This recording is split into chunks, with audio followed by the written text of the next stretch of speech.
Hello my dear friends, welcome to Lucky Education. और आज हम डिस्कस करेंगे क्लास 10 की ज्योग्राफी का चैप्टर नंबर 13, जिसका नाम है ट्रांसपोर्ट एंड कम्युनिकेशन। और इसका ये फोर्थ लेक्चर है। एक्चुअली कौन सा लेक्चर है? फोर्थ लेक्चर है। इससे पहले मैं 3 लेक्चर ऑलरेडी ला चुका हूँ चैप्टर नंबर 13 के। और आज हम डिस्कस करेंगे रेलवेज के बारे में, रेलवे ट्रांसपोर्टेशन के बारे में डिस्कस करेंगे। इससे पहले एक छोटी सी जानकारी है, हमारी क्लास 10 के जितने भी नोट्स हैं एसएसटी और साइंस मैंने अपलोड कर रखे हैं, साथ के साथ में पेपर अपलोड कर रखे हैं। उसके लिए हमारे एक टेलीग्राम चैनल है जिसका नाम है लकी एजुकेशन। और टेलीग्राम चैनल को आप डाउनलोड करके इसमें आप मतलब ये नोट्स प्राप्त कर सकते हो। साथ के साथ में हमारे जो वीडियोज हैं उनकी नोटिफिकेशन भी आपको मिलती रहेंगी। नोट्स कैसे डाउनलोड करने हैं, टेलीग्राम कैसे डाउनलोड करना है, यहाँ पर एक मैंने वीडियो बना रखा है, आप चेक कर सकते हो इसको। तो आगे बढ़ते हैं। तो जैसा कि मैंने बताया कि मैं ऑलरेडी डिस्कस कर चुका हूँ रोड ट्रांसपोर्टेशन को, आज हम डिस्कस करेंगे रेलवे के बारे में। फिलहाल एक बार फिर से इस मैप को एक बार चार्ट को देख लेते हैं। हमारे इंडिया में जो मोड्स ऑफ ट्रांसपोर्टेशन है वो 3 प्रकार के हैं। पहला है लैंड ट्रांसपोर्टेशन, दूसरा है वाटर ट्रांसपोर्टेशन और तीसरा है एयर ट्रांसपोर्टेशन। लैंड ट्रांसपोर्टेशन मतलब ज़मीन पर, वाटर ट्रांसपोर्टेशन मतलब पानी के थ्रू, और एयर मतलब हवा में। तो हमारा लैंड में 3 आते हैं, रोड, रेल और पाइपलाइन। रोड डिस्कस हो चुका है, आज हम रेलवे को भी फिनिश कर लेंगे। वही चीज़ डिस्कस करेंगे जो एग्जाम पॉइंट ऑफ व्यू से बहुत ही ज़्यादा इंपॉर्टेंट है।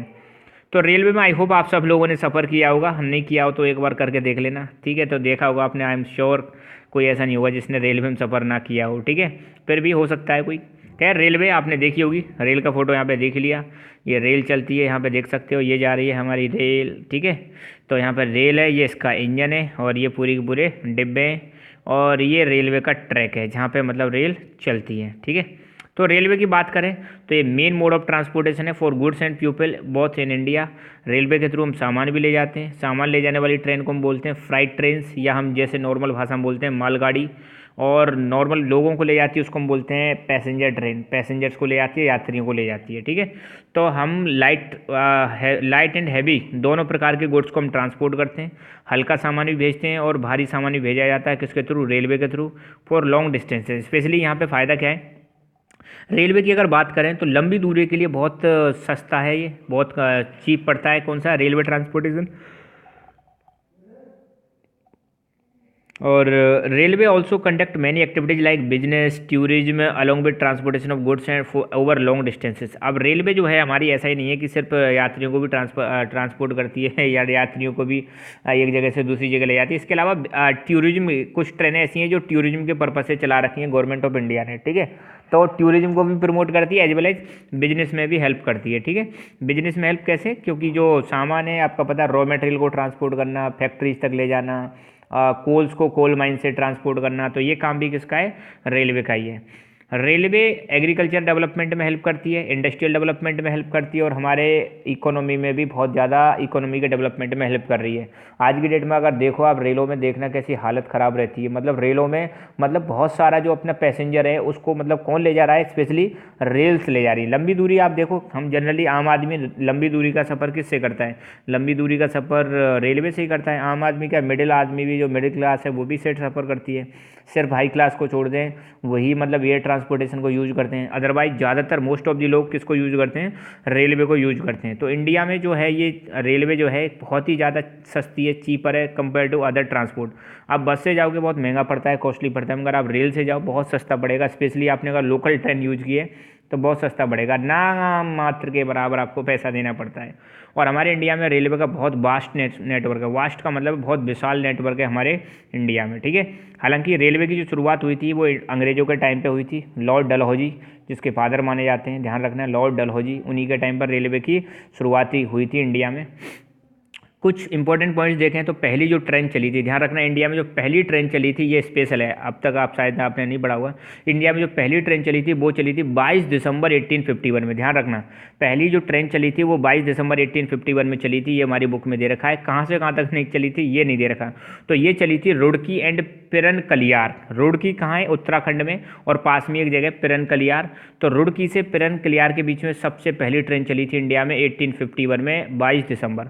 मगर ये जो रेल थी ना, इसका कोई कॉमर्शियल पर्पज़ नहीं था, मतलब बिजनेस के लिए नहीं चलाई गई थी। ये कुछ मिट्टी ले जाती थी, मिट्टी की ज़रूरत होती थी मिट्टी को ट्रांसपोर्ट करने के लिए। खैर पहली जो कॉमर्शियल ट्रेन चलती है, कॉमर्शियल का मतलब है आपकी कैसी ट्रेन जिससे पैसा कमाया जा सके। तो जो पहली कॉमर्शियल ट्रेन चली थी वो भारत में चली थी, जो हम अब तक पढ़ते आए, 16 अप्रैल 1853। ध्यान रखना 16 अप्रैल 1853 में भारत की पहली कॉमर्शियल ट्रेन चली थी बिटवीन मुंबई एंड थाने। ध्यान रखना महाराष्ट्र में, मुंबई एंड थाने के बीच में चली थी पहली ट्रेन कॉमर्शियल।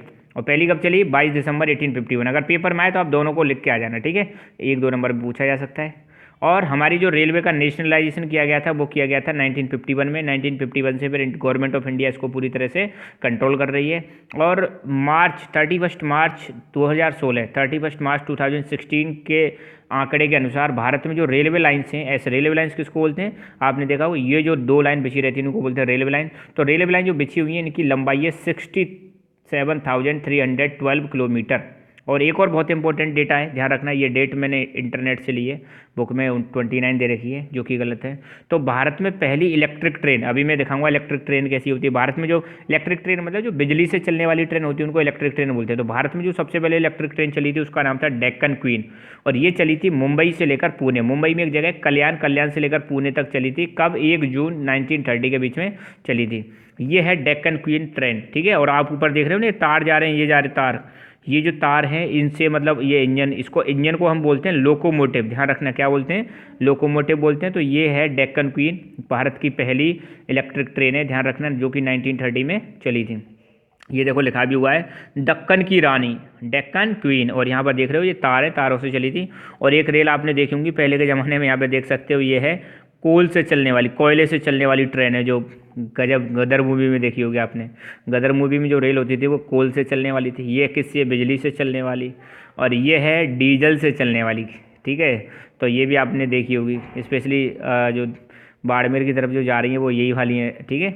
तो ये डीजल लोकोमोटिव इंजन से इंडियन रेलवे के। और ये जो है ये रेलवे की लाइन है, ये क्या है? रेलवे की लाइन है, ठीक है, ओके। अब हम बात करें रेलवे के लाइंस की। जो रेलवे में भारत में मेनली 3 प्रकार की रेलवे लाइंस हैं। एक तो है ब्रॉड गेज, दूसरी है मीटर गेज और तीसरी है नैरो गेज या नैनो गेज भी इसको बोलते हैं, ठीक है। 3 प्रकार की हैं। तो ब्रॉड गेज जो है इसका जनरली जो यूज होता है वो नेचुरल रिसोर्सेज और इंडस्ट्रियल प्रोडक्ट्स, ध्यान रखना, the areas which are rich in natural resources, economic products, heavy minerals like iron, coal, mineral oil, minerals, fertilisers are transported through the broad gauge. मतलब ये जो सामान है ना, कौन कौन सा सामान? मिनरल्स हो गए हमारे, मिनरल ऑयल हो गया, नेचुरल रिसोर्सेज हो गए, फर्टिलाइजर्स हो गए, आयरन, कोल, इन सब का ट्रांसपोर्टेशन जो किया जाता है वो किया जाता है ब्रॉड गेज से। दूसरा है मीटर गेज। मीटर गेज में क्या है? ध्यान रखना, जो हमारी इंडस्ट्री है, इंडस्ट्री में रॉ मटेरियल सप्लाई करने के लिए मीटर गेज का उपयोग करते हैं। ये थोड़ी टाइम कंज्यूमिंग भी है और एक्सपेंसिव भी है। यहाँ पर स्पीड थोड़ी कम रहती है जबकि ब्रॉड गेज में स्पीड ज़्यादा रहती है। तो इसी समस्या को दूर करने के लिए एक प्रोजेक्ट चलाया भारत सरकार ने जिसका नाम है प्रोजेक्ट यूनी गेज। यूनी का मतलब एक। तो अब क्या कर रहे हैं हम? ब्रॉड गेज को खत्म कर मीटर गेज को खत्म करके अब हम क्या करेंगे? सारी की सारी लाइंस को किस में कन्वर्ट कर रहे हैं? ब्रॉड गेज में कर रहे हैं, ताकि मतलब अलग से इंजन डिजाइन ना करना पड़े, अलग से रेल डिजाइन ना करनी पड़े, एक ही रेल सभी गेज पर चल सके, ठीक है। तो ध्यान रखना ये गेज वाला सिस्टम है ना, यहाँ पे दिखाता हूँ, ये अपना सिलेबस में नहीं है, ध्यान रखना। जो गेज होती है, ध्यान रखना, ये 2 पटरियों के बीच में, जैसे एक पटरी यहाँ, एक पटरी यहाँ, एक पटरी यहाँ, एक यहाँ, एक यहाँ, एक यहाँ। तो यहाँ पे ये हो गई पटरी, मान लो क्या हो गई? पटरी। तो 2 पटरियों के बीच में जो डिस्टेंस है उसको हम क्या कह रहे हैं? ये गेज कह रहे हैं। तो यहाँ पे देख रहे हो, तो एक होती है नैरो गेज। नैरो गेज में एक नैरो गेज एक तो ऐसी होती है जिसके 2 पटरियों के बीच में डिस्टेंस होती है 610 mm। एक नैरो गेज ऐसी होती है जिसमें 2 पटरियों के बीच में डिस्टेंस होती है 662 mm। और एक ऐसी होती है मीटर गेज जिसमें 1000 mm होती है पटरियों के बीच की डिस्टेंस। और स्टैंडर्ड गेज ऐसी होती है जिसमें 2 पटरियों के बीच में डिस्टेंस कितनी होती है? 1435 mm। और ब्रॉड गेज जो होती है इसमें 1676 mm। अब मैं अगर मोटे मोटे तौर पर अगर आपको बताऊं तो ये जो गेज वाला सिस्टम है ना, ब्रॉड गेज होती है उसमें जो 2 पटरियों के बीच में लंबाई होती है वो 1.5 मीटर से ज़्यादा होती है, ध्यान रखना। मीटर गेज में नाम से ही पता चला 1 मीटर लंबाई होती है, जो डिस्टेंस होती है 2 पटरियों के बीच में। और नैरो गेज जो होती है 2 पटरियों के बीच में जो डिस्टेंस होती है वो लेस देन 1 मीटर होती है, बस इतना ध्यान रखना। फिलहाल जो प्रोजेक्ट यूनी गेज है जो 1992 में चला था, वो उसमें क्या कर रहे हैं? मीटर गेज वाली लाइंस को ब्रॉड गेज वाली लाइंस में कन्वर्ट कर रहे हैं, बस ताकि मतलब एक ही प्रकार की ट्रेन चले, कोई दिक्कत ना आए, टाइम कंज्यूमिंग की भी दिक्कत ना हो, स्पीड भी आसानी से मतलब बढ़ाई जा सके, ठीक है। तो ऐसा हम कर रहे हैं। तो ये हो गई हमारी पटरी और इन 2 के बीच में जो लाइन डिस्टेंस है उसी को हम कह रहे हैं गेज। अच्छा, अब हमारी जो इंडियन रेलवे है उसके सामने क्या क्या समस्याएं फेस कर रही है, भारतीय जो रेल है वो किन किन समस्याओं से जूझ रही है।